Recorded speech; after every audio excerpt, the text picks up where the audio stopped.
জীবন নিয়ে অভিযোগ করি না বা জীবন নিয়ে অভিযোগ নাই এরকম একটা মানুষ কিন্তু খুঁজে পাওয়া দায়, তাই না? আপনার জীবনে যদি খুব বেশি হতাশা থাকে, জীবন নিয়ে যদি খুব বেশি অভিযোগ করতে ইচ্ছা করে, তাহলে আপনারা এই কাজটা করতে পারেন।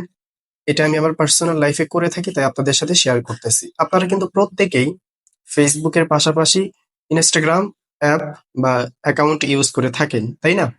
তো আপনারা যেই কাজটা করবেন, আপনারা সোজা ইনস্টাগ্রামে চলে আসবেন। বাই দ্য ওয়ে, আমি স্ক্রিনটা শেয়ার করতেছি, আপনারা অবশ্যই একটু স্ক্রিনটা ফলো করেন। তো আমি ইনস্টাগ্রামে চলে আসলাম। ইনস্টাগ্রামে আসার পর আপনারা যে কাজটা করবেন, সার্চ বারে যাবেন। সার্চ বারে গিয়ে গাজা লিখে সার্চ করবেন। GAZA, এটা লিখে যদি আপনারা সার্চ করেন, তাহলে আপনারা 1.1 মিলিয়নের একটা অ্যাকাউন্ট পেয়ে যাবেন। এটা আপনারা ফলো করে রাখতে পারেন। তো আমি এখানে কেন নিয়ে আসলাম এটা বলতেছি।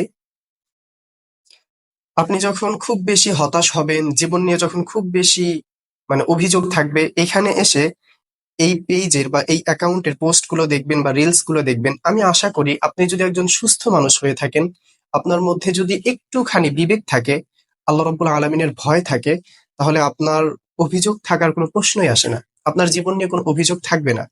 জাস্ট এই পোস্ট গুলো একটু ভালোভাবে দেখেন। এগুলো দেখলে আপনি শুকরিয়া করতে বাধ্য হবেন যে আল্লাহ রাব্বুল আলামিন আমাকে কতটা ভালো রেখেছে। এই গাজার পোস্ট বা রিলস গুলো দেখলে আসলে অবাক হয়ে যাই মাঝে মাঝে যে আল্লাহ রাব্বুল আলামিন আমাদেরকে কতটা ভালো রেখেছে।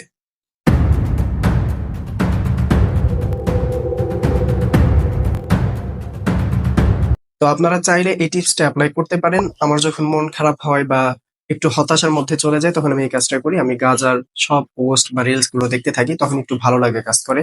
আল্লাহ রাব্বুল আলামিনের কাছে শুকরিয়া আদায় করতে ইচ্ছা করে।